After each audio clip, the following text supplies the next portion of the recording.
Shalom saudara. Shalom saudara. Haleluya. Kita mengucap syukur pada minggu ini pada tanggal 24 Mei. Pada pagi hari yang cerah ini kita kembali mau beribadah kepada Tuhan. Kita mau menghadap Tuhan. Kita mau beribadah bersama-sama, bersekutu bersama jemaat, bersama dengan Tuhan. Bapa, sertai ibadah kami pada hari ini. Biar kiranya ibadah kami Tuhan boleh menjadi berkat buat kami. Biar kami boleh menguatkan kami, boleh senantiasa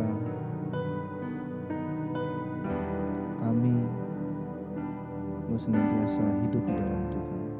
Dan kami boleh tetap kuat di tengah pencobaan. Terima kasih Tuhan. Kami mau tetap mengikut Tuhan apapun yang terjadi Tuhan, sekalipun sulit. Tuhan, kami mau tetap iring Tuhan. Terima kasih Tuhan. Mari saudara kita menyanyikan lagu kita mengikuti Yesus. Haleluya.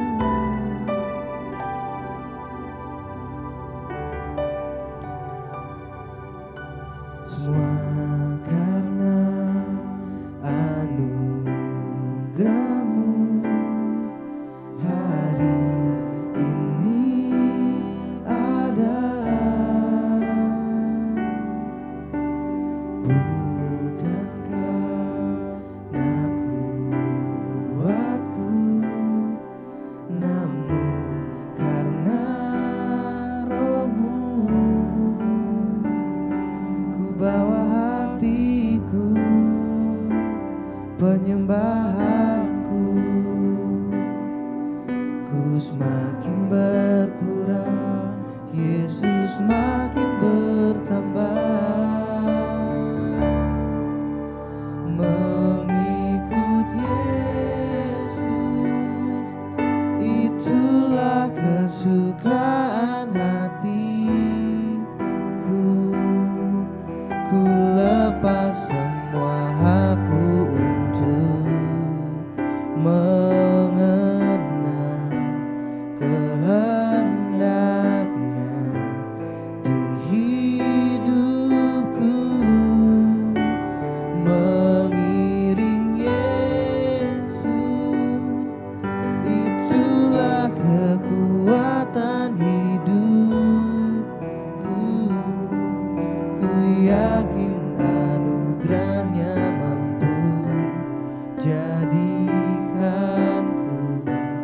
hamba yang berkenan selalu. Mari saudara kita mau lebih sungguh menyanyikan pujian ini. Semua karena anugerah-Mu hari ini ada. Bukan karena kuatku, namun karena Roh-Mu. Ku bawa hatiku, penyembahanku,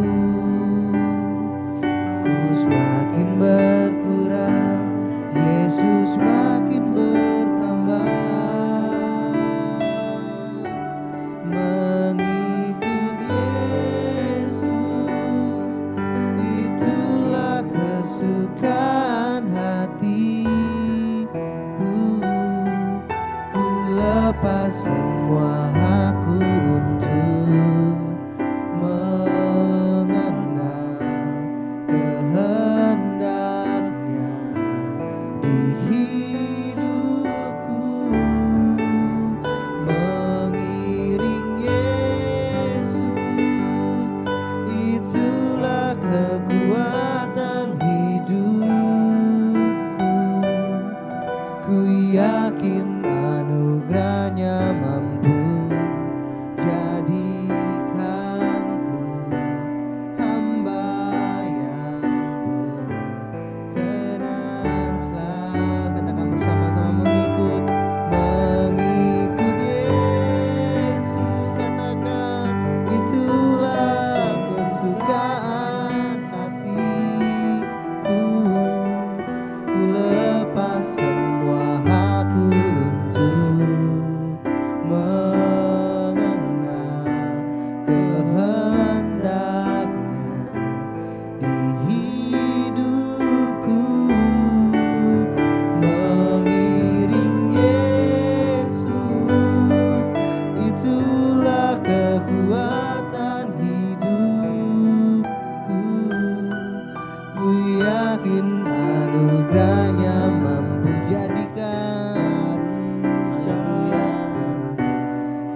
Mari sungguh siapkan hati saudara agar firman yang ditabur belum menjadi benih yang jatuh di tanah yang subur di hati kita, supaya firman itu boleh bertumbuh dalam hidup kita.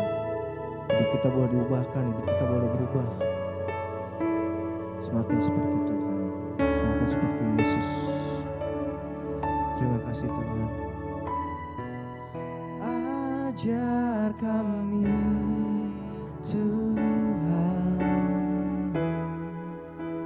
menghitung hari-hari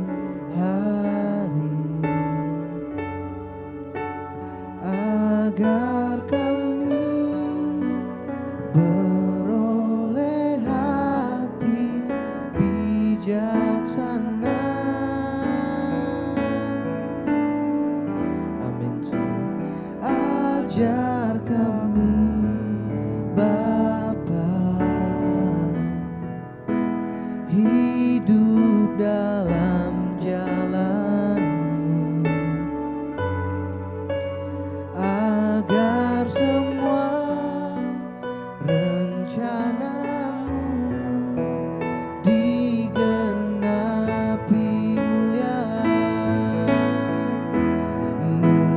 Mulialah nama-Mu Tuhan, an ajaib jalan-Mu, pimpin kami di setiap waktu. Besar setiamu Tuhan, agunglah karya-Mu. Yesus, kami bersyukur padamu.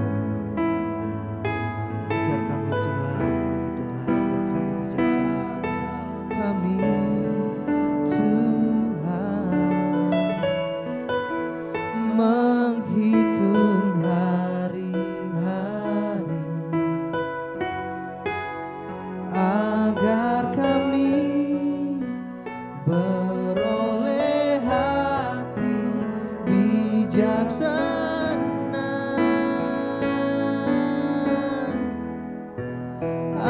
Ajar kami Bapa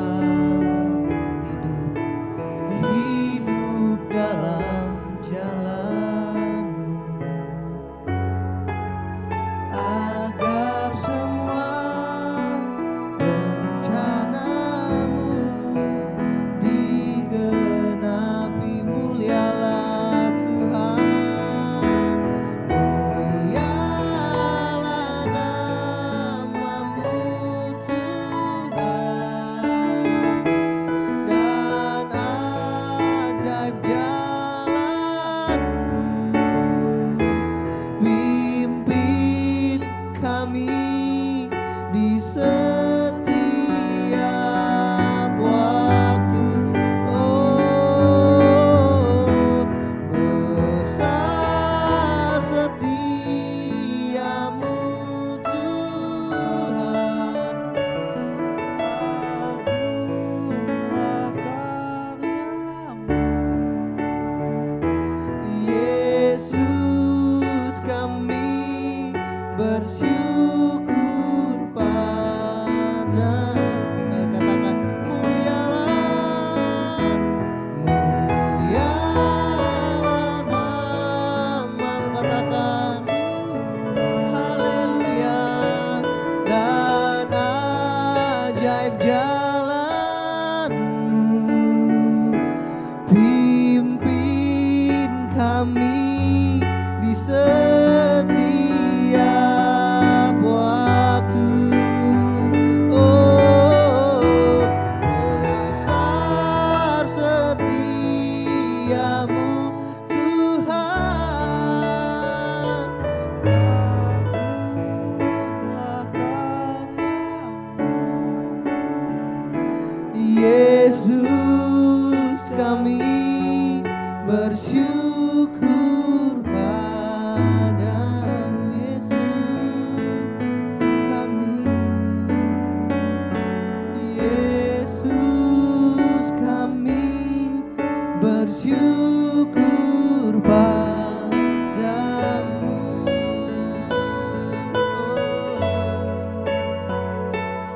Yesus kami bersyukur padamu.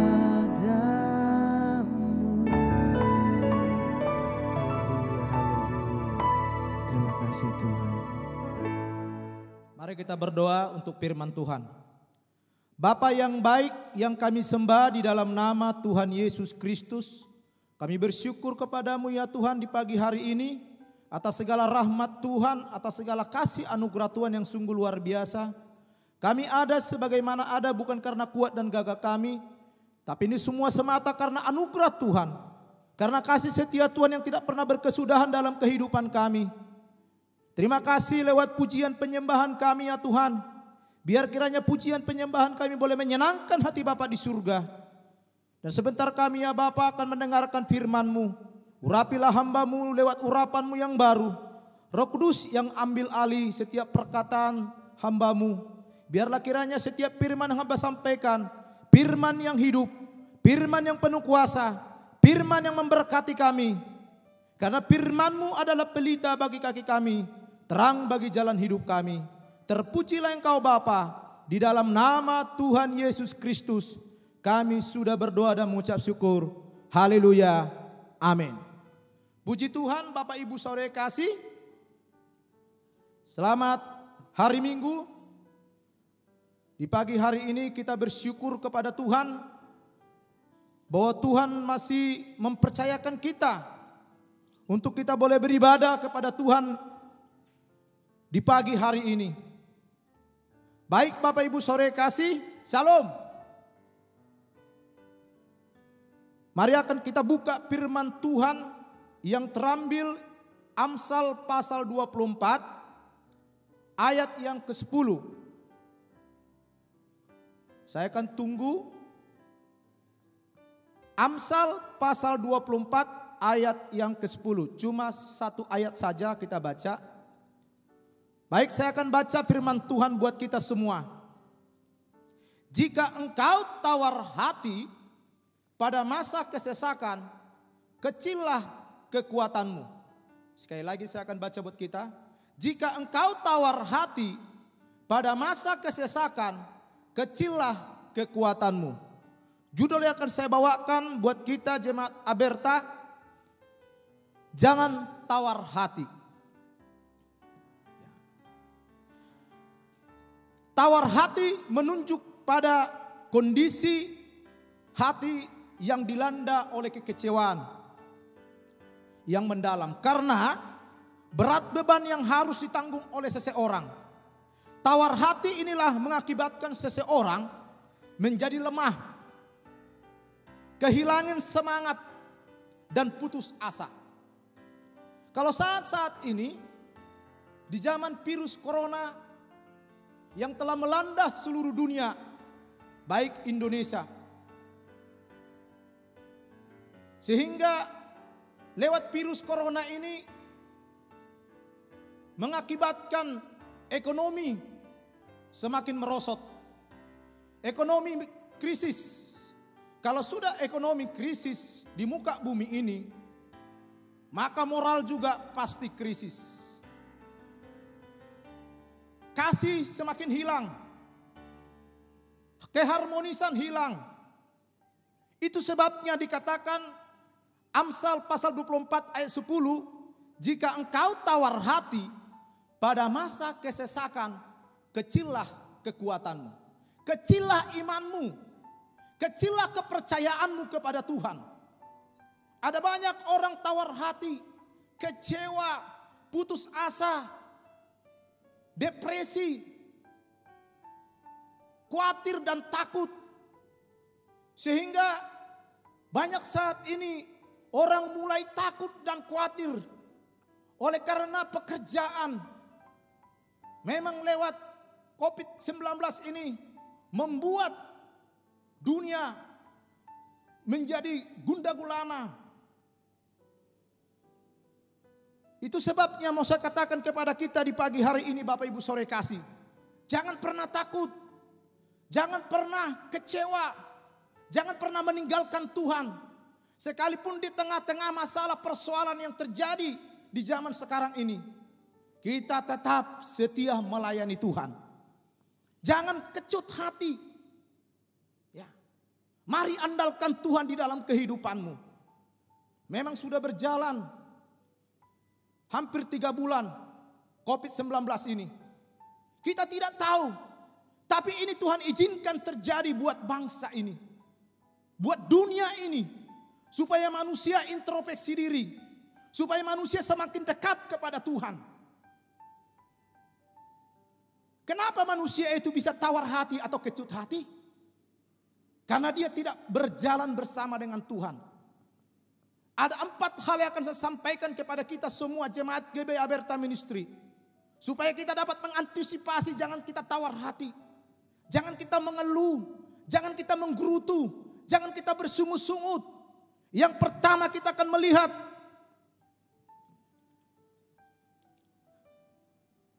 Yaitu Yosua pasal 1 ayat 9. Dikatakan. Saya akan baca buat kita semua. Pesan Tuhan kepada Yosua, bagaimana Yosua waktu membawa bangsa Israel ke tanah Kanaan. Saya akan baca buat kita semua Bapak Ibu. Yosua pasal 1 ayatnya yang ke-9. Bukankah telah kuperintahkan kepadamu, kuatkan dan teguhkanlah hatimu. Jangan kecut dan tawar hati.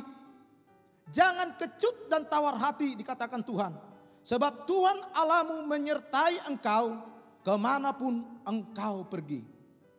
Mandat yang diterima oleh Yosua tidak mudah. Pada masa itu Musa sudah meninggal, sudah mati. Tidak ada yang menggantikan Musa pada masa itu untuk menuntun bangsa Israel ke tanah Kanaan yang dijanjikan Tuhan. Bangsa Israel itu adalah bangsa yang tengkar-tengkuk, yang selalu bersungut-sungut, yang tidak bisa berterima kasih dan tidak mau mengucap syukur kepada Tuhan ketika punya masalah. Ketika mereka putus asa, mereka tidak mau bersyukur. Bangsa ini adalah bangsa yang bebal. Tetapi Tuhan sungguh mengasihi bangsa Israel. Sehingga Tuhan berkata kepada Yosua pasal 1 ayat 9. Bukankah telah kuperintahkan kepadamu, katanya kepada Yosua, kuatkan dan teguhkanlah hatimu. Janganlah kecut dan tawar hati. Bahwa Tuhan mengingatkan kepada Yosua supaya Yosua jangan kecut dan tawar hati. Untuk membawa bangsa ini ke tanah Kanaan. Memang tidak mudah untuk membawa bangsa yang ribuan banyaknya memasuki tanah Kanaan. Banyak rintangan, banyak cobaan, banyak masalah dan persoalan yang harus dihadapin. Tetapi Yosua berlandaskan dengan kebenaran firman Tuhan. Kalau kita memiliki pondasi, landasan di atas kebenaran firman Tuhan, kita akan melangkah dan berjalan dengan iman. Yosua ini melangkah dan berjalan dengan iman. Sehingga dia membawa bangsa itu. Kalau mulai perhatikan kita pelajari tentang Alkitab Yosua ini. Waktu mereka memasuki tanah Kanaan, tentu bangsa itu harus menyeberangi sungai Yordan. Sungai Yordan itu begitu dalam, begitu deras. Setiap orang yang melewati sungai Yordan tanpa penyertaan Tuhan akan dihanyutkan oleh sungai itu. Tetapi Tuhan berkata kepada Yosua, pilihlah kedua belas bangsa itu untuk mengangkat tabut itu. Lalu bangsa itu, para imam-imam disuruh Yosua untuk mengangkat tabut Tuhan. Bahwa di dalam tabut itu berbicara bahwa Tuhan hadir.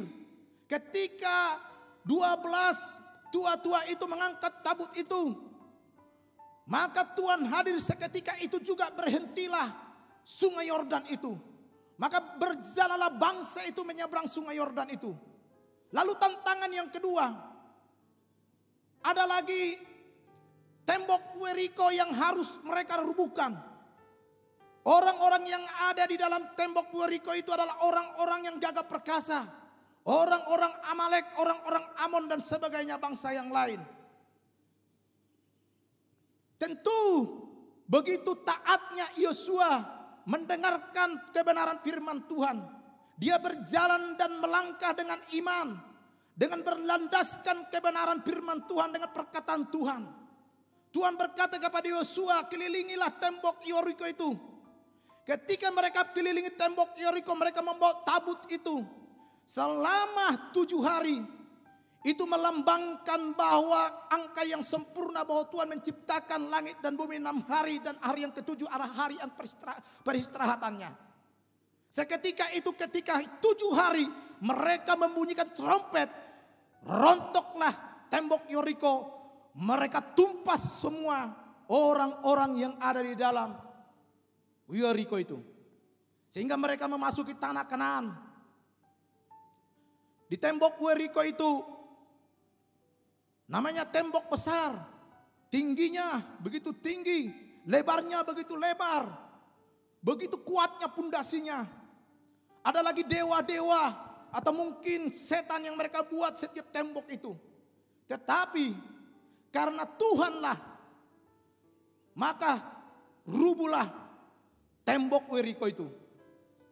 Itu sebabnya dikatakan bahwa Tuhan berkata, jangan tawar hati, jangan kecut, bawalah bangsa itu.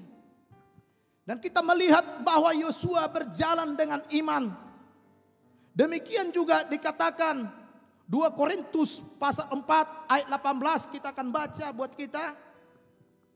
Apa yang dikatakan Rasul Paulus di sini, Bapak Ibu Saudara kasih.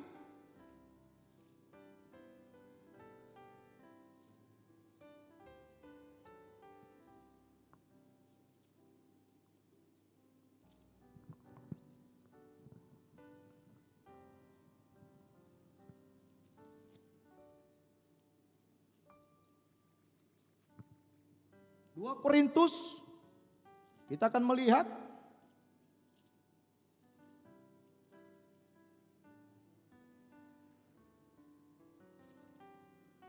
Dua Korintus pasal 4 ayatnya yang ke-18. Sebab kami tidak memperhatikan yang kelihatan, melainkan yang tak kelihatan.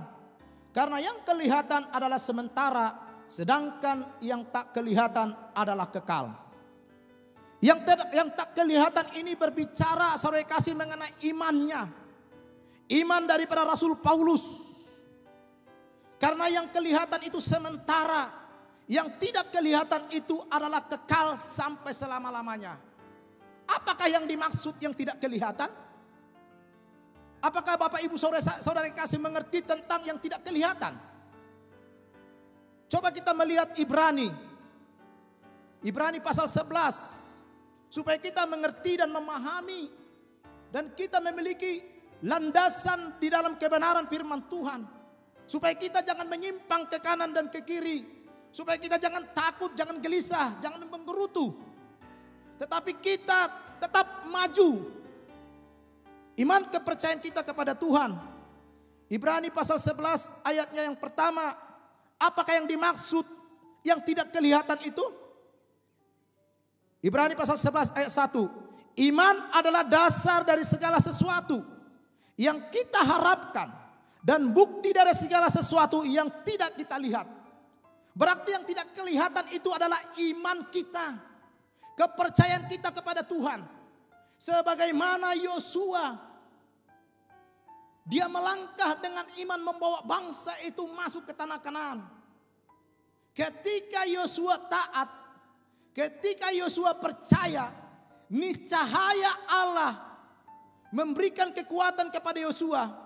Dan niscaya itu membawa Yosua masuk ke tanah Kanaan, membawa bangsa itu merebut tanah Kanaan itu. Demikianlah kita, Bapak Ibu Saudara kasih jemaat Tuhan Gereja Bethel Aberta Ministry. Jangan pernah takut di virus-virus corona ini yang telah melanda muka bumi ini. Itu semua Tuhan izinkan untuk menguji iman dan kepercayaan kita. Jadi Bapak Ibu sore kasih di dalam nama Yesus Kristus. Memang itu dikatakan Rasul Paulus. 2 Korintus pasal yang keempat ayat 16. Coba kita melihat dulu. Rasul Paulus juga memiliki masalah yang sangat luar biasa. Tetapi Rasul Paulus mengatakan di sini di ayat 16,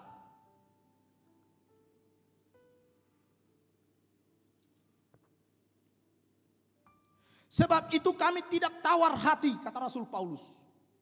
Sebab itu kami tidak tawar hati. Tetapi meskipun manusia laharia kami semakin merosot, laharia jasmani semakin merosot, kata Rasul Paulus. Namun manusia batinia kami, rohani kami, dibaharui dari hari ke sehari.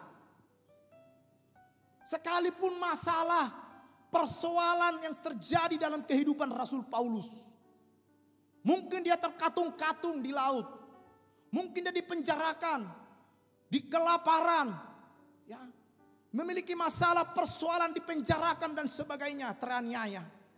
Rasul Paulus mengatakan, sekalipun ya, manusia laharia kami ya, semakin merosot, namun batania kami, rohani kami dibaharui dari hari ke sehari. Kalau kerohanian kita dibaharui dari hari ke sehari, saya yakin dan percaya ciri-ciri orang yang dibaharui dari hari ke sehari, yang kesukaannya adalah firman Tuhan, yang suka membaca firman Tuhan, yang suka berdoa, yang suka bersekutu kepada Tuhan, yang suka memiliki hubungan yang intim dengan Tuhan. Saya yakin dan percaya dia akan berjalan bersama dengan Tuhan, melakukan perkara-perkara yang gagah perkasa. Ini yang dikatakan firman Tuhan ini kepada Yosua. Melangkah dengan iman, berjalan dengan iman. Sekalipun kita tidak melihat dia, namun kita tetap percaya kepada Tuhan. Berjalan 3 bulan kurang lebih COVID-19 ini. Membuktikan kita semakin dekat kepada Tuhan. Ada banyak orang mulai tawar, mulai kecewa, mulai takut dan sebagainya, sehingga mereka meninggalkan Tuhan, tidak setia kepada Tuhan. Saya mau ingatkan Bapak Ibu sore kasih, sekalipun kau tidak beribadah di gereja Bethel Aberta Ministry yang sedang di lockdown saat ini oleh pemerintah, undang-undang pemerintah membuktikan kalau orang beribadah di rumah kepada Tuhan, itu membuktikan ketaatannya. Ada banyak orang kepingin mau beribadah di gereja. Ada saya perhatikan di gereja di Tanah Merah. Beribadah sekali mereka adakan. Beribadah di gereja dengan komunitas jemaat. Cuma sekali saya lihat, besoknya enggak lagi. Itu bukan ketaatan, itu melanggar. Karena Alkitab mencatat tunduklah kepada pemerintah. Karena pemerintah itu adalah utusan Allah. Dia sudah mengeluarkan undang-undang itu. Taat saja pun kita udah berkenan di hadapan Tuhan. Taat bukan artinya kita harus beribadah di gereja. Tuhan hadir kok di mana-mana. Mata Tuhan tertuju di mana-mana. Mau saudara di kamar mandi pun menyembah atau berdoa, Tuhan hadir. Mau di rumah pun saudara, Tuhan hadir. Kami selalu mengadakan ibadah. Ini jujur saja sore kasih. Biasanya kalau kami itu doa masing-masing. Memang setiap hari, setiap malam, setiap pagi ada doa. Tetapi di musim COVID-19 ini kami mengadakan mesbah. Setiap jam 10 kami mengadakan mesbah keluarga. Ada pujian, ada penyembahan, ada doa syafaat, ada firman selalu. Ini yang dikatakan melangkah dengan iman. Setia kepada Tuhan. Kalau kita setia kepada Tuhan, saya yakin dan percaya kita akan dijauhkan dengan tawar hati ini. Kita akan dijauhkan. Ada 2 dasar tentang mengenai orang berjalan dengan iman. Dasar yang pertama dikatakan Injil Matius pasal 7 ayat 24 sampai 25. Jikalau engkau mendengarkan firman-Ku dan melakukannya, engkau akan mendirikan rumahmu di atas pondasi. Ayat 25 berkata, ketika datang hujan, melanda rumah itu tidak akan rusak rumah itu. Karena kenapa? Karena rumah itu didirikan di atas pondasi. Berarti memiliki pondasi. Nah, ini orang yang berjalan dengan iman.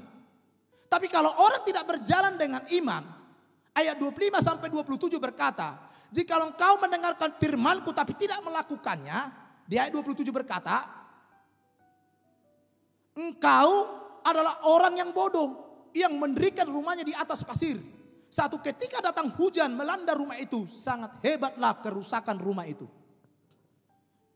Orang yang berjalan dengan iman itu tidak kelihatan pondasinya. Sama seperti orang membangun menara. Kalau orang membangun menara atau apartemen, yang kelihatannya adalah tingkatnya. Ya, sampai pencakar langit yang dibilang mungkin 50 tingkat atau 100 tingkat. Tapi tidak kelihatan pondasinya. Pondasinya sedang tertanam. Demikianlah kehidupan kita jemaat GBI Aberta Ministry. Milikilah dasar yang kuat. Milikilah dasar iman kepercayaanmu kepada Tuhan. Tanamkan itu. Kelola firman Tuhan di dalam kehidupanmu. Supaya firman Tuhan itu bertumbuh dan berbuah. Kita tidak tahu kapan selesainya virus corona ini. Kita tidak tahu. Tapi yang jelas bahwa Tuhan sedang mengizinkan segala sesuatu. Kita perhatikan pabrik-pabrik tutup semua, mall tutup semua, perkantoran dan sebagainya. Komunitas-komunitas tutup semua, komunitas olahraga, komunitas di dalam kumpulan-kumpulan pesta dan sebagainya. Tidak ada komunikasi. Ini membuktikan Tuhan mengizinkan segala sesuatu supaya kita berada di rumah bersama-sama suami, istri dan anak. Mungkin selama ini suami istri tidak bersatu. Anak dan orang tua tidak bersatu. Tapi ketika lewat COVID-19 ini mulailah bersatu, mengadakan mesbah. Mari Bapak Ibu sore kasih. Melangkahlah dengan iman, berjalanlah dengan iman. Itulah mengantisipasi supaya engkau jangan tawar hati dan kecut hati. Bukankah pernah Goliat telah menantang bangsa Israel? Jikalau engkau mau melawan aku satu persatu, majulah, kata Goliat kepada bangsa itu. Pada masa itu Saul sebagai raja. Saul mulai takut. Saul mulai tawar. Saul mulai takut dan khawatir. Mulai putus asa si Saul pada masa itu. Menghadapi Goliat, pendekar yang gagah perkasa itu. Coba kita perhatikan dulu bagaimana si Saul, dia mengalami ketakutan.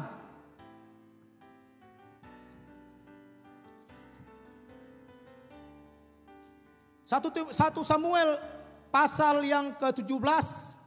1 Samuel pasal 17 ayatnya 32. Berkatalah Daud kepada Saul, janganlah seorang menjadi tawar hati karena dia. Dia ini siapa? Goliat. Bahwa Daud mengingatkan Saul. Pada masa itu Daud belum menjadi raja. Dia hanya sebagai penggembala domba. Dia baru datang dari lembah. Disuruh ayahnya Isai untuk mengantar makanan kepada abang-abangnya atau kepada kokohnya. Dan pada masa itu Daud sampai di medan pertempuran. Ada monster yang besar.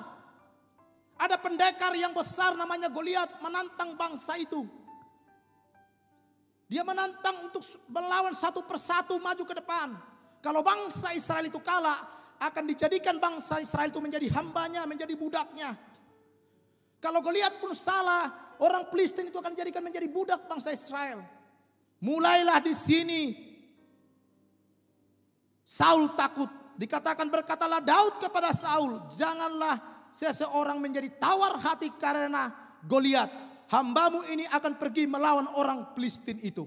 Bayangkan Goliat, ya, Daud itu melawan orang Filistin itu.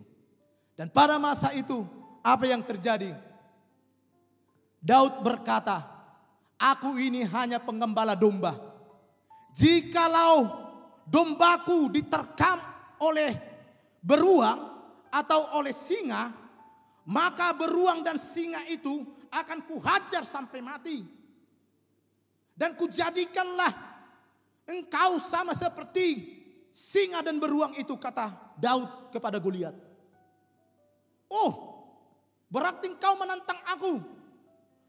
Kau akan kujadikan menjadi makanan burung-burung yang ada di udara, kata Goliat. Tetapi kau datang, kata Daud, hanya membawa senjata lembing kepadaku. Tapi aku hanya membawa Tuhan semesta alam, Tuhannya Israel. Seketika itu apa yang terjadi? Karena Daud mengandalkan Tuhan, karena dia berjalan dengan iman, dia hanya mengambil batu kecil dan mengketapel. Ketika diketapel, diambalang, diayun, seketika itu juga nancap di dahi daripada Goliat. Bahwa Daud di sini mengalami kemenangan demi kemenangan karena ada kemuliaan Tuhan di dalam kehidupan Daud. Daud berlandaskan kebenaran firman Tuhan. Makanya ada pujian berkata, Tuhan adalah gembalaku, takkan kekurangan aku. Ia membaringkan aku di padang yang berumput hijau. Ia membimbingku ke air yang tenang. Ia menyegarkan jiwaku. Bahwa Tuhan adalah gembalanya. Dia tidak akan membiarkan Daud. Daud akan disertai. Daud akan diberkati. Sekalipun Daud berjalan dalam lembah kekelaman, dia tidak takut bahaya. Sudah biasa Daud menghadapi binatang-binatang buas di lembah yang paling dalam. Udah biasa. Jadi Bapak Ibu Saudara kasih jemaat Aberta Ministry, kalau ada masalah persoalan dalam kehidupanmu, katakan itu hal yang biasa. Karena 1 Korintus pasal 10 ayat 13 berkata, pencobaan-pencobaan yang kamu alami tidak melebihi kekuatan manusia. Tapi Allah memberikan jalan keluar kepada saudara. Amin. Maju terus dalam Tuhan. Bagaimana kita mengantisipasi supaya kita jangan tawar hati? Yang pertama, berjalanlah dengan iman. Kalau engkau berjalan dengan iman, maka engkau akan melihat kemuliaan demi kemuliaan Allah akan menyertai engkau sampai senantiasa, sampai kesudahannya. Bukankah Tuhan berkata, aku akan menyertai engkau sampai kesudahannya, sampai ajal menjemput kita. Tuhan selalu menyertai kita. Jangan pernah khawatir dalam hidupmu. Jangan pernah gelisah dalam hidupmu. Jangan pernah khawatir dan takut. Burung di udara Tuhan pelihara, tidak menabur, tidak menuai, dan tidak mengumpulkan bekal dalam lumbung. Apalagi saudara dan saya yang berseru kepada Tuhan, yang memuji-muji nama Tuhan, Dia pasti memelihara engkau. Apakah engkau lebih jauh daripada burung-burung di udara? Bukankah engkau lebih jauh daripada bunga di bakung yang tidak dihiasi, yang lebih indah dikatakan daripada pakaian Salomo? Kita ini dihiasi oleh Tuhan. Oleh sebab itu saya katakan kepada saudara, berjalanlah dengan iman. Biarlah rohanimu, jiwamu dibaharui dari hari ke hari. Kita akan masuk poin yang kedua. Dikatakan poin yang kedua. Bagaimana dikatakan? Janganlah engkau tawar hati. Jikalau engkau tawar hati, kecillah kekuatanmu. Dan yang kedua, Bapak Ibu Saudara kasih, kita harus fokus kepada Tuhan. Fokus kepada Tuhan, harus kita memiliki pikiran Kristus. Ya, pikiran kita harus dibaharui dari hari ke hari.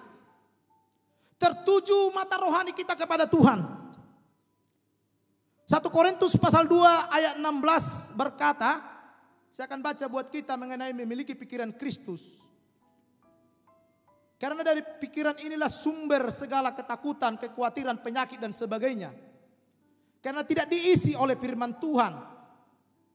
Karena tidak dipimpin oleh Roh Kudus. Sehingga hidupnya mulai khawatir, mulai bimbang, mulai gelisah, putus asa dan sebagainya. Oleh karena pekerjaan, oleh karena penyakit. Sehingga ketika berputus asa akhirnya bunuh diri, Bapak Ibu Saudara kasih. 1 Korintus pasal yang kedua ayat 16. Saya akan baca buat kita semua. Sebab siapakah yang mengetahui pikiran Tuhan sehingga ia dapat menasihati dia? Tetapi kami, kata Rasul Paulus, memiliki pikiran Kristus. Milikilah pikiran Kristus. Jangan pernah Bapak Ibu Saudara kasih mengandalkan kekuatanmu. Jangan pernah Bapak Ibu Saudara kasih mengandalkan pikiranmu. Jangan pernah saudara Bapak Ibu mengandalkan hartamu. Mengandalkan kepintaranmu. Mengandalkan pengalamanmu. Andalkanlah Tuhan dalam kehidupanmu. Kenapa begitu banyak orang tawar hati atau kecut hati atau meninggalkan Tuhan? Karena dia meninggalkan Tuhan. Karena dia mengandalkan kekuatannya. Karena dia mengandalkan kekuatan orang lain. Coba kita melihat Yeremia pasal 17. Bagaimanakah orang yang fokus kepada Tuhan atau orang yang tidak fokus kepada Tuhan? Ada dua definisi orang yang fokus kepada Tuhan atau yang tidak fokus kepada Tuhan. Ini orang yang tidak fokus kepada Tuhan. Yeremia 17 ayat 5. Saya akan baca buat kita semua. Beginilah firman Tuhan. Terkutuklah orang yang mengandalkan manusia. Ya, manusia artinya ya mungkin bisa jadi keluarga. Kita andalkan terus. Mentang-mentang banyak uangnya selalu kita minta. Apalagi di zaman COVID-19 ini. Ya, selalu kita minta kontrakan atau mungkin sembako dan sebagainya.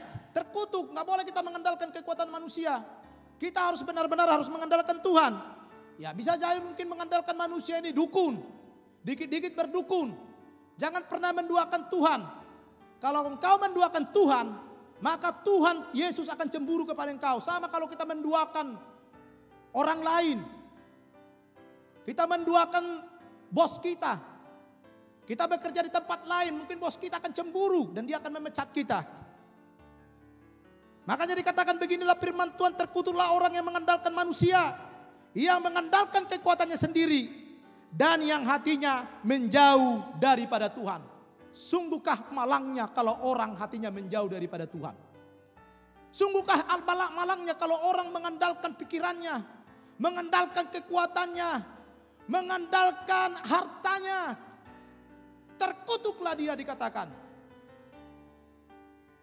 Tetapi diberkatilah orang yang mengandalkan Tuhan, yang fokus kepada Tuhan, yang tertuju mata rohaninya kepada Tuhan. Coba kita melihat ayat 7 sampai 8, Yeremia 17 ayat 7 sampai 8. Diberkatilah orang yang mengandalkan Tuhan. Amin. Amin Bapak Ibu Saudara kasih. Diberkatilah orang yang mengandalkan Tuhan, yang menaruh pengharapannya kepada Tuhan. Ia akan seperti pohon yang ditanam di tepi air, yang merambatkan akar-akarnya ke tepi batang air, dan yang tidak mengalami datangnya panas terik, yang daunnya tetap hijau, yang tidak khawatir dalam tahun kering, dan yang tidak berhenti menghasilkan buah. Tahu Bapak Ibu Saudara kasih tahun kering? Inilah yang dikatakan tahun kering. Zaman-zaman corona ini. Orang mulai gersang. Manusia mulai hampa. Aduh, manusia mulai menggerutu, mulai takut, khawatir. Bagaimana akan hari esok? Bagaimana akan bulan besok? Bagaimana akan tahun besok? Mulai mereka khawatir. Jadi Bapak Ibu Saudara kasih, mari fokuslah kepada Tuhan. Ketika engkau fokus kepada Tuhan, Filipi pasal 4 ayat 8 berkata, pikirkanlah yang indah, pikirkanlah yang manis, pikirkanlah yang mulia, patutlah itu dipikirkan. Artinya milikilah pikiran-pikiran yang positif. Jangan yang aneh-aneh. Tapi saya yakin dan percaya bahwa jemaat Aberta tidak aneh-aneh pikirannya di zaman COVID-19 ini. Pikirannya pikiran yang positif. Pikirannya pikiran yang mengandalkan Tuhan. Dan yang ketiga, Bagaimanakah kita mengantisipasi supaya kita jangan tawar hati? Kita harus berjaga-jaga. Kita harus waspada. Ya, berjaga-jaga. 1 Petrus pasal 5 ayat 8 sampai 9 berkata, mengapa kita harus berjaga-jaga Bapak Ibu Saudara kasih? Karena perjuangan kita dikatakan Efesus pasal 6 bukan melawan darah dan daging. Ya. Setan iblis tidak kelihatan, dia berbentuk roh. Berarti kita harus lawan dia dengan roh Allah yang ada dalam diri kita. Karena 1 Yohanes pasal 4 ayat 4 berkata roh yang ada dalam kamu lebih besar daripada roh yang ada di dunia ini. Jangan pernah takut. Karena iblis sudah dikalahkan tahun 2000 yang lalu. Lewat kematian Yesus di kayu salib. Itu satu paket. Kelahirannya. Kematiannya, kebangkitannya. Kenaikannya ke surga menjadi raja di atas segala raja. Dan dia memberikan kuasa itu kepada orang yang percaya kepada Yesus. Itu sebabnya dikatakan 1 Petrus pasal 5 ayatnya yang ke 8 sampai 9. Saya akan baca buat kita semua. Sadarlah dan berjaga-jagalah lawan musuh iblis berjalan keliling sama seperti singa yang mengaum-ngaum dan mencari orang yang dapat telannya. Berjaga-jaga, waspada. Amin.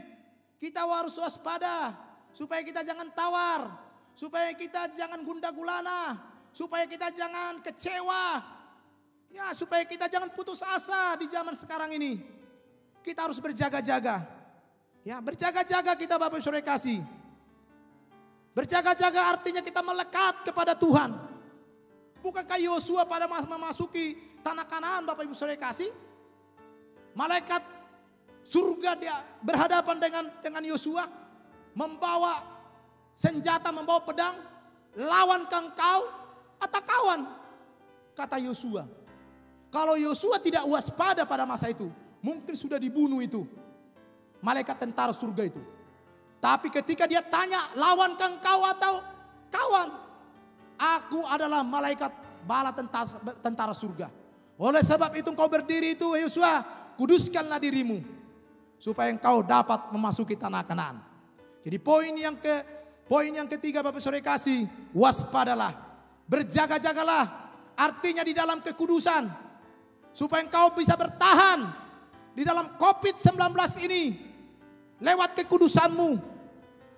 Kita kembali kepada Yosua.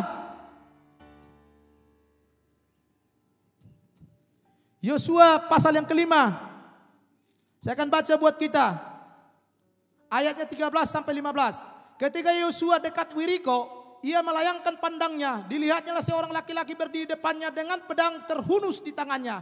Yosua mendekatinya dan bertanya kepadanya, kawankah engkau atau lawan? Dikatakan. Ayat 14, jawabnya bukan, tetapi akulah panglima bala tentara Tuhan. Sekarang aku datang. Lalu sujudlah Yosua dengan mukanya ke tanah, menyembah dan berkata kepadanya, apakah yang akan dikatakan Tuanku kepada hambamu ini? Ayat 15. Dan panglima bala tentara Tuhan itu berkata kepada Yosua, tanggalkanlah kasutmu, kata malaikat itu kepada Yosua. Tanggalkanlah kasutmu dari kakimu, sebab tempat engkau berdiri itu kudus. Dan Yosua pun berbuat demikian. Jadi Bapak Ibu Saudara kasih, bagaimanakah Yosua mengalami kemenangan? Bagaimanakah Yosua membawa bangsa Israel masuk ke tanah Kanaan? Dikatakan poin yang ketiga ini, dia waspada, dia hati-hati, tidak sembarangan. Karena kenapa? Karena dia memiliki landasan yang kuat di dalam kebenaran firman Tuhan. Kalau jemaat Aberta memiliki landasan di dalam kebenaran firman Tuhan, suka baca firman Tuhan, suka berdoa, suka memberi, bahkan suka bergaul dengan Tuhan, mengasihi dan sebagainya, setia dan taat kepada Tuhan, maka engkau akan diberkati oleh Tuhan. Jadi poin yang ketiga ini, kita harus berjaga-jaga, waspada, supaya engkau bisa memasuki tanah Kanaan itu, supaya engkau mengalami kemenangan demi kemenangan. Ya, hiduplah kudus di hadapan Tuhan, sebab tanpa kekudusan kita tidak mungkin berkenan kepada Tuhan. Itu aja firman Tuhan yang saya sampaikan kepada kita semua jemaat Aberta. Sebenarnya ada 4 hal, tapi yang saya akan sampaikan cuma hanya 3 hal. Yang pertama tadi, bagaimana kita supaya jangan tawar hati, berjalan dengan iman. Dan yang kedua, fokus kepada Tuhan. Yang ketiga, waspada dan berjaga-jaga. Tuhan Yesus memberkati. Mari kita berdoa jemaat Tuhan. Bapa yang baik yang kami sembah di dalam nama Yesus Kristus, hamba-Mu sudah berhenti berbicara untuk menyampaikan hati-Mu. Tapi Roh-Mu yang kudus yang tidak pernah terbatas mematraikan firman-Mu, mengajar-ajari firman-Mu, sehingga umat-Mu Gereja Betel Aberta Ministry diberkati oleh Tuhan. Terima kasih Bapa yang baik. Apapun yang menjadi pergumulan mereka ya Tuhan, tolong berikan kekuatan, berikan penghiburan buat mereka. Buka jalan buat mereka. Di dalam nama Yesus Tuhan, yang sakit Kau pulihkan Tuhan. Nyatakan kuasa-Mu, nyatakan kemuliaan-Mu. Buat Sabam Nainggolan Tuhan, yang sedang proses pemulihan, biarlah kuasa darah dan bilur-Mu menyembuhkan Pak Sabam Nainggolan. Mungkin ada jemaat-Mu GB Aberta Ministry sedang sakit. Tuhan tolong, Tuhan sembuhkan dalam nama Yesus. Setiap masalah persoalan yang bertubi-tubi datang kepada mereka, Tuhan kuatkan mereka melalui Roh-Mu yang kudus yang menghibur dan menolong mereka. Terima kasih Bapa yang baik. Terpujilah Engkau Bapa. Di dalam nama Tuhan Yesus Kristus, umat yang percaya kita katakan bersama-sama, amin.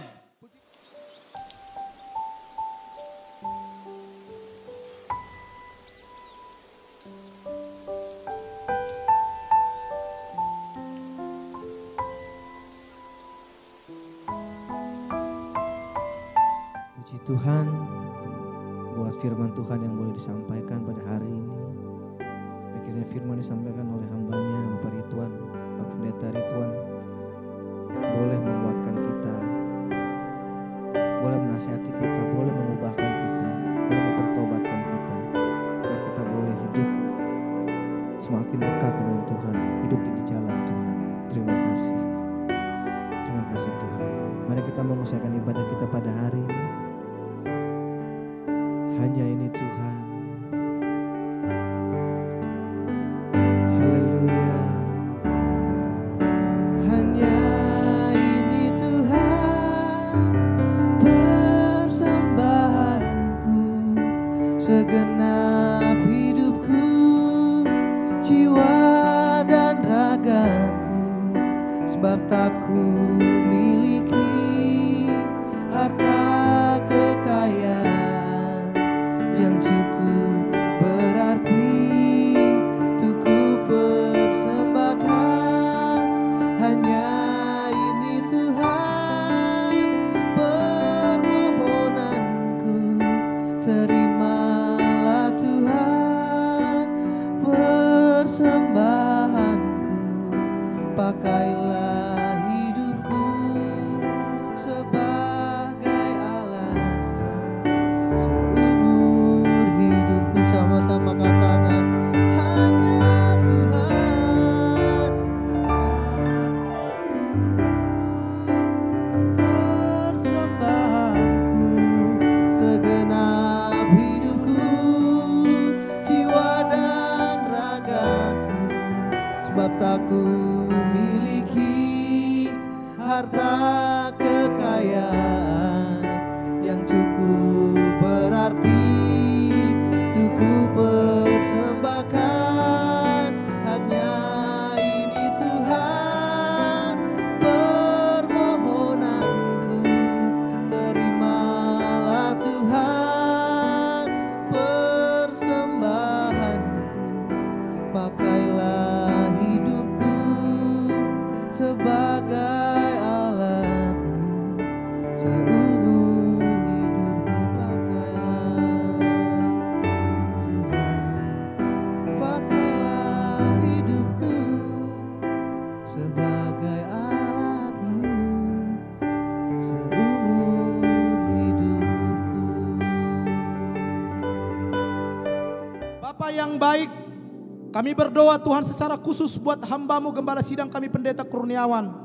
Urapi hamba-Mu ya Tuhan. Berikan kekuatan buat hamba-Mu. Tambah-tambahkan hikmat-Mu buat hamba-Mu Tuhan. Berkati dalam pelayanan hamba-Mu. Baik lewat prestasi, baik lewat streaming Bapa, lewat khotbah-khotbah di penjara dimanapun hamba-Mu melayani. Biarlah ketika hamba-Mu memproklamirkan kebenaran firman-Mu, ada kuasa Tuhan yang bekerja. Banyak orang bertobat menerima Engkau Yesus sebagai Tuhan dan Juru Selamat. Berkati hamba-Mu Tuhan dalam seluruh aktivitasnya. Apapun yang dikerjakannya Tuhan buat berhasil. Berkati Ibu Gembala sebagai penopang, sebagai penolong ya Tuhan. Sebagai tiang doa di dalam gereja. Berkati Joperi Marble Tuhan sebagai koordinator musik. Dalam pendidikan, dalam pekerjaan mereka Tuhan memberkati. Menjadi anak-anak yang takut Tuhan dan hormat akan orang tua. Hamba berdoa buat seluruh jemaat-Mu gereja Bethel Aberta Ministry. Yang mereka sedang dilanda Tuhan dengan masalah persoalan. Hamba tidak tahu apa menjadi persoalan dan masalah mereka. Tapi Tuhan tahu. Hamba berdoa secara khusus dalam nama Yesus. Tolong mereka Bapa. Bantu mereka Roh Kudus. Dalam kelemahan mereka. Mungkin saat ini mereka khawatir, takut. Hamba berdoa dalam nama Yesus. Berikan jalan keluar kepada mereka Tuhan. Cukupkan segala kebutuhan mereka. Pekerjaan mereka Tuhan berkati dalam nama Yesus. Kesehatan mereka berkati. Setiap virus corona, setiap roh maut, aku tolak dalam nama Yesus. Pemagaran dan perlindungan Tuhan lewat darah anak domba Allah tercurah buat umat-Mu GBI Aberta Ministry. Berkati semua kegiatan di gereja kami Tuhan. Program-program di gereja kami Tuhan memberkati dalam nama Yesus. Apapun yang menjadi pergumulan kami Tuhan, tolong buka jalan dalam nama Yesus. Kami berdoa ya Tuhan buat bangsa ini yang sedang dilanda dengan ketakutan lewat penyakit virus corona ya Bapa. Kami berdoa dalam nama Yesus. Berkati bangsa kami dari Sabang sampai Merauke Tuhan. Jamalah bangsa kami Bapa. Bahkan roda pemerintahan kami Tuhan berkati. Bapak Jokowi baik wakilnya, semua kabinet-kabinetnya Tuhan berkati. Jadikan mereka menjadi hamba yang takut akan Tuhan, yang adil buat bangsa ini ya Bapa. Kami berdoa buat gereja-gereja Tuhan, buat para pendeta, buat hamba-hamba Tuhan majelis. Tuhan berkati yang sedang berada di rumah. Biar mereka tetap setia memproklamirkan kebenaran firman Tuhan. Berkati mereka ya Bapa. Terima kasih Bapa yang baik. Berkati semua hamba-hamba-Mu yang melayani. Baik worship leader, baik singer, pemain musik, WL, pendoa. Tuhan memberkati mereka. Dan sebentar kami akan mau pulang ya Tuhan. Sertai perjalanan kami, tibakan kami di rumah. Mari Bapak Ibu Saudara kasih di dalam nama Yesus Kristus. Angkatlah kedua tangan-Mu tinggi-tinggi lewat kepala. Kita siap menerima berkat dari Tuhan. Kiranya damai sejahtera dari Allah Bapa, kasih anugerah daripada Yesus Kristus, lewat Roh-Nya yang kudus memberkati kita, menghibur, menolong, menguatkan kita hari ini. Sampai Maranatha, Tuhan Yesus datang kedua kalinya, menjemput orang-orang yang setia. Ku bersyukur padamu Tuhan, sebab kasih setiamu di dalam hidupku. Anugerah-Mu besar bagiku, di setiap langkahku ku